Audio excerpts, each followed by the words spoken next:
हमारे पेरेंट्स से ज़्यादा तो हमें कोई समझता ही नहीं है। मेरे पेरेंट्स एक्चुअली 90s में सेट हैं, लेकिन मेरे पेरेंट्स जो हैं वो हैं इस जनरेशन के पेरेंट्स मेंटालिटी वाइज।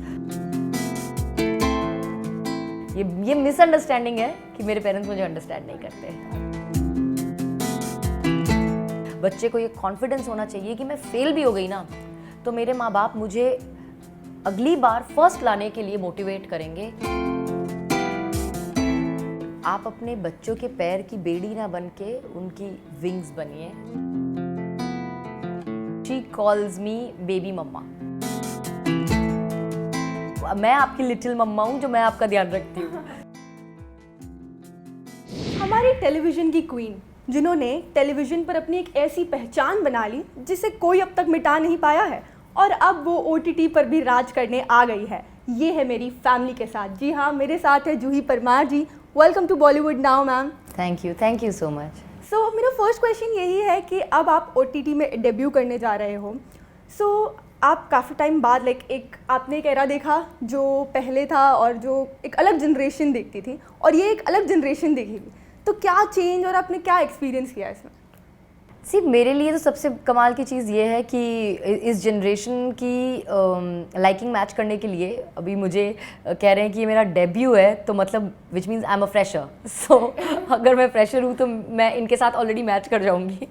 बाकी या आई फील कि फैमिली कंटेंट एक ऐसा कंटेंट है जो हर जनरेशन को देखना चाहिए, सिंपली बिकॉज फैमिली हमारी बैकबोन होती है, हमारी ज़िंदगी का आधार ही वो है। हम ज़िंदगी में बाहर जाकर सारे चैलेंजेस फेस कर पाते हैं तभी जब हमारा सपोर्ट स्ट्रांग है हमारे घर पे।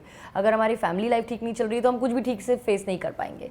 सो ये एक ऐसा टॉपिक है जो कभी आउटडेट नहीं हो सकता। We will always need family. So shows which brings families together, shows about the bonding is beautiful. And आज की जनरेशन को जिन्होंने 90s का एरा देखा नहीं है उनके लिए it is so interesting to see कि उनके पेरेंट्स कैसी लाइफ जी कर आए हैं। लाइक मेरी डॉटर के लिए मैंने जो शो शूट किया है मेरे लिए वो मेरा बचपन था, लेकिन to be able to show my childhood ka time to my daughter through this series was so interesting. So I'm sure it is for everybody and for generation like me जिसने 90s में अपने आप को as childhood देखा है तो हम अपना चाइल्डहुड रिविजिट कर रहे हैं।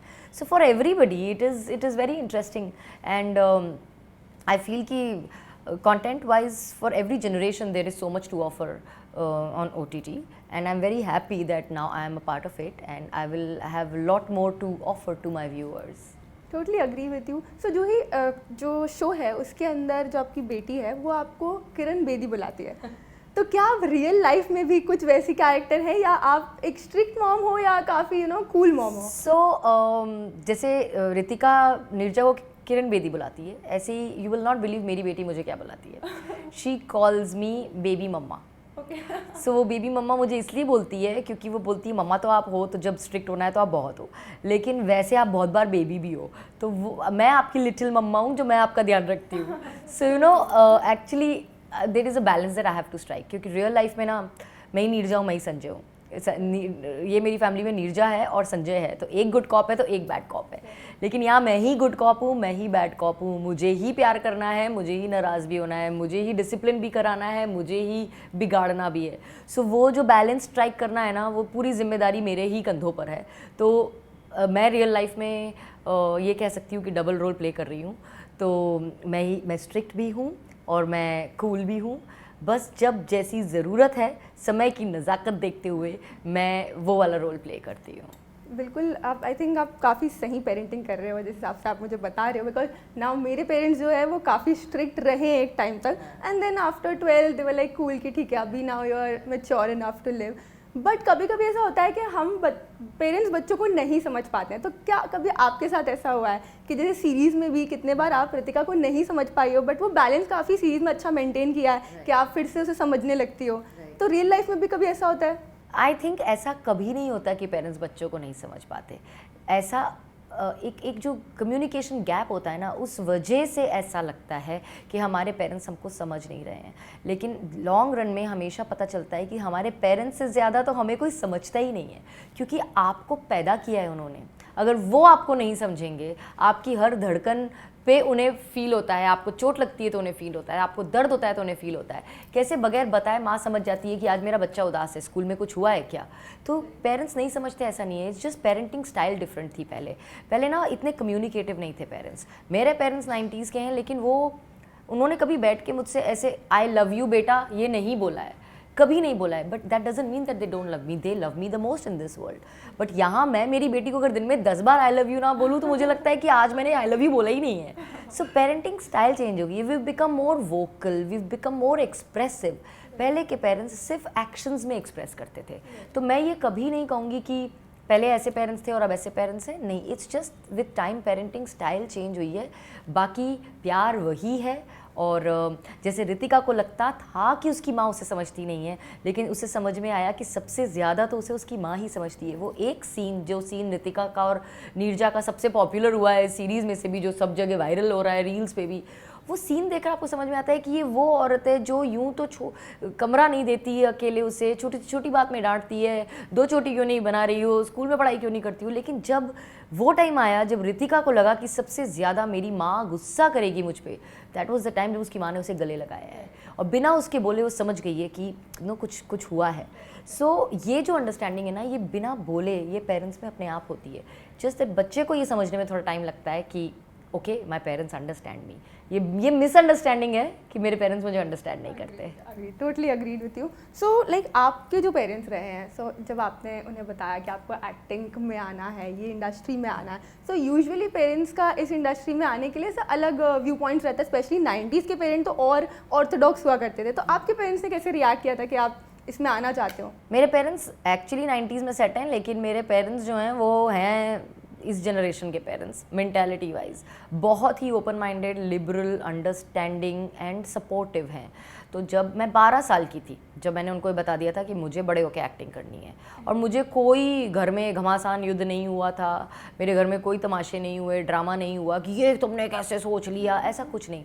उन्होंने मुझसे समझा कि मैं क्या करना चाहती हूँ, मैं इस बात को लेकर सीरियस हूँ कि नहीं हूँ। उन्हें जब समझ में आया कि ये जेन्युइनली अपना करियर बनाना चाहती है, ऐसे ही टाइम पास के लिए नहीं बोल रही है, so they gave me their full support. I was just 17 when I even move to Mumbai. So अगर मेरे पेरेंट्स का सपोर्ट नहीं होता तो मैं कभी नहीं इस फील्ड में आ पाती। सो इतने अंडरस्टैंडिंग है वो, और आई थिंक उन्हीं की पेरेंटिंग है जो मेरे अंदर आई है कि मैं अपनी बच्ची को आज भी बोलती हूँ, जब वो मुझसे पूछती है कि मम्मा अगर मुझे कई बार वो बोलती है मुझे बेकर बनना हुआ तो आप बनने दोगे, तो मैंने कहा आपको जो बनना होगा आप बनना। You don't have to choose your career thinking कि कौन से फील्ड में ज़्यादा पैसे हैं। You have to choose your career thinking where your heart is and what you feel like doing. Money is a by product, it will follow. So ये चीज़ मेरे अंदर मेरे पेरेंट्स से ही आई है। सो ऐसा नहीं है कि मेरे क्योंकि 90s के पेरेंट्स हैं तो मेरे पेरेंट्स स्ट्रिक्ट थे, क्या? मेरे पेरेंट्स सबसे चिल्ड आउट पेरेंट्स हैं, सबसे chilled out, and I am very happy about it. So I think parents कहीं ना कहीं बहुत इंपॉर्टेंट रोल प्ले करते हैं सक्सेसफुल बनाने में अपने चाइल्ड को। सो आपके पेरेंट्स ने भी एक इम्पॉर्टेंट रोल प्ले किया है उसमें। तो अभी के जो पेरेंट्स हैं जो अब तक नहीं चेंज हो पाए हैं, काफ़ी सारे ऐसे पेरेंट्स हैं जो सुपर स्ट्रिक्ट हैं और नहीं जाने देते हैं बच्चों को कहीं, ना करियर चूज़ करने देते हैं, उनको आप क्या कहना चाहोगे? सिर्फ यही कहूँगी कि आप अपने बच्चों के पैर की बेड़ी ना बन के उनकी विंग्स बनिए, तो आप देखिए कि आपके बच्चे कितना हाई फ्लाई कर सकते हैं। जो एक्सपेक्टेशंस है ना अपने बच्चों से, वो एक्सपेक्टेशंस के साथ साथ उन्हें ये भी बताइए कि अगर तुम फेल होते हो उन एक्सपेक्टेशंस में तो भी we have got your back. क्योंकि बच्चों को ना ये जानना बहुत ज़रूरी है कि अगर मैं क्लास में फ़र्स्ट आऊँगी तो मेरे माँ बाप खुश होंगे, लेकिन अगर मैं सेकंड आई, थर्ड आई या फेल हो गई तो मुझे घर पे बहुत डांट पड़ेगी। ये फीलिंग कभी नहीं होनी चाहिए। बच्चे को ये कॉन्फिडेंस होना चाहिए कि मैं फेल भी हो गई ना तो मेरे माँ बाप मुझे अगली बार फर्स्ट लाने के लिए मोटिवेट करेंगे, बजाय इसके कि मुझे काली कोठरी में बंद कर दिया जाएगा कि तुमने हमारी नाक कटा दी। जो आपका घर होता है ना, वो आपका सेफ हेवन होता है, जहाँ आपको पता होना चाहिए कि सारी दुनिया के चैलेंजेस फेस करके मैं आऊँ, रिजेक्शन फेस करके आऊँ, लेकिन ये घर जो है ना, यहाँ आकर मुझे ये मेरा वार्म ब्लैंकेट है, और ये मेरी फैमिली में आपको पता चलता है। सो ये एक इतनी इम्पॉर्टेंट पार्ट होती है पेरेंटिंग की, जो कई बार हम चूक जाते हैं समझने से, और इसलिए फिर बच्चा ना बाहर सपोर्ट ढूंढने लगता है। अगर वो सपोर्ट उसे घर में मिलेगा ना, उसे बाहर कभी जाने की ज़रूरत नहीं होगी, गलत राय नहीं लेगा लोगों की, गलत रास्तों पे नहीं जाएगा। So give your child that confidence कि मैं ज़िंदगी में कुछ भी हार जाऊँ लेकिन मेरे पेरेंट्स का सपोर्ट मेरे साथ हमेशा है, वो आपके बच्चे को आगे बढ़ाएगा, ना कि उसे लेड बैक या कंप्लेसेंट कर देगा। वो उसके विंग्स के नीचे जो जो विंड चाहिए ना, वो बनेगा। टोटली अग्री विद यू जूही। सो ये सीरीज से आपने क्या एक ऐसी चीज़ नई सीखी है जो आप अब अपनी लाइफ में अप्लाई करोगी? नहीं, क्या सीखना, ये तो मेरा बचपन था, तो मैंने रीलिव किया है बचपन। और अगर कुछ सीखा है तो यही एक रिमाइंडर है कि फैमिली से बढ़ के कोई सपोर्ट नहीं, और फैमिली साथ है तो आप हर चैलेंज फेस कर सकते हैं। ये जानती तो मैं थी ही, लेकिन जब आप एक ऐसा शो करते हैं तो एक रिमाइंडर होता है कि there is nothing like family, family comes first. Thank you Juhi for your time, it was amazing interviewing you and I enjoyed this session because मैंने खुद इतना कुछ सीखा है अभी आपसे, और आपके रिलेशनशिप आपकी डॉटर के साथ जो है उससे भी मैंने काफ़ी कुछ सीखा है कि मैं मेरे पेरेंट के लिए क्या क्या वो भी मेरे लिए काफ़ी कुछ करते हैं जो मैं नहीं समझ पाती हूँ। So thank you for that, thank you so much for your time.